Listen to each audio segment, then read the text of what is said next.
Shannon, tell us why you wrote this book to married women. Well, so often women assume that because I'm married and I'm having sex with my husband and no one else, then I'm acting with sexual purity. They fail to understand that purity goes a lot deeper than just faithfulness in intercourse, that you have to be faithful in your mind and in your heart and in your spirit to your husband as well. And I know that I compromised in many of those ways in the early years of my marriage, and it was devastating. Let me give a couple of the statistics that you put in the book that shows the seriousness of the problem for married women. Mm-hmm.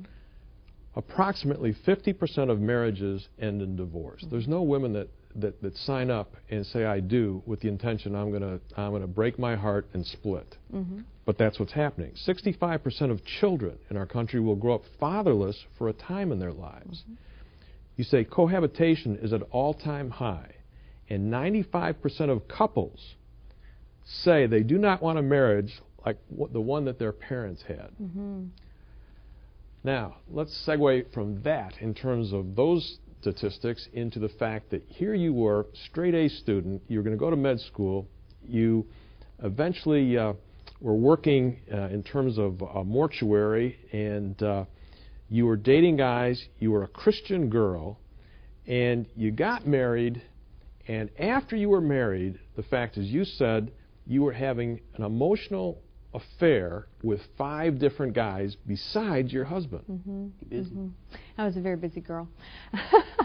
I'm not proud of those facts, but the reality is that, you know, my accounting professor at college and my scuba instructor and my aerobics instructor and the guy that sat next to us at church, and, you know, there were all these different men in my life that were fueling my passion for emotional connection by going out of their way to compliment me, to call me up in the middle of the day, to invite me to lunch. And I was thinking, well, it's not like I'm having sex with them, so it's not hurting my marriage, it's not hurting me.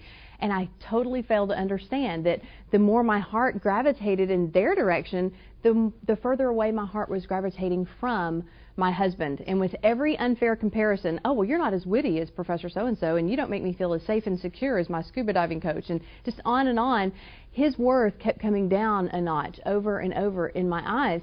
And I couldn't appreciate him anymore. He left cabinet doors open, and he left toothpaste in the sink, and he left the toilet seat up, and left underwear on the floor, and he was human. And I was only looking at the bright and shining qualities of all these other men and thinking, you just don't measure up, Greg. And it was totally an unfair thing to do, and I think it was just as devastating to our relationship as if I had had a sexual affair.